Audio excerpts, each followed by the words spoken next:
If you want to install WordPress on your Hostinger domain, this video will walk you through the process step by step in a simple, beginner-friendly way. By the end, you'll have WordPress installed and ready to use on your website, without confusion and without wasting time. And if this tutorial helps you out, don't forget to hit the like button and subscribe for more easy website tutorials just like this.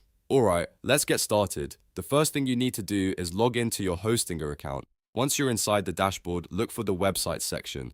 This is where Hostinger keeps everything related to your website setup, hosting, and domain management. When you find it, click on Add Website. After that, Hostinger will ask you what type of website you want to create. Here, select WordPress.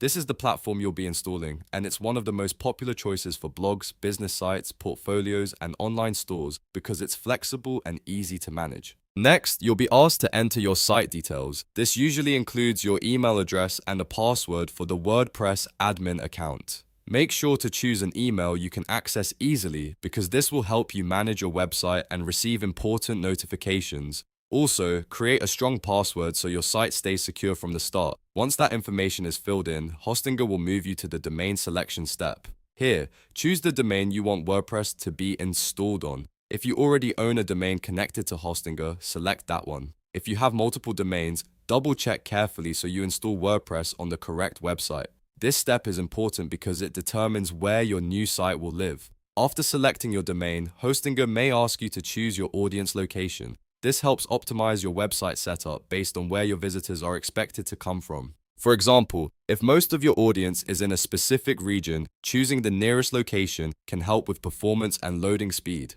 Just pick the option that best matches your target audience. Now everything is ready, and all that's left is to click Install. Hostinger will begin setting up WordPress automatically on your selected domain. This process usually takes only a short time, and you don't need to manually upload files or configure databases yourself. Hostinger handles the technical part for you, which makes this one of the easiest ways to launch a WordPress site. Once the installation is complete, you can access your WordPress dashboard and start customizing your website. From there, you can choose a theme, install plugins, create pages, and begin adding your content. That means your domain is now connected to a working WordPress website and you're ready to start building. So to quickly recap, log into Hostinger, go to Websites, click Add Website, select WordPress, enter your site details, choose your domain, select your audience location, and then click Install. That's all it takes to get WordPress running on Hostinger. If this tutorial was helpful, make sure you like the video, subscribe to the channel, and turn on notifications so you don't miss the next step-by-step guide. Thanks for watching, and I'll see you in the next video.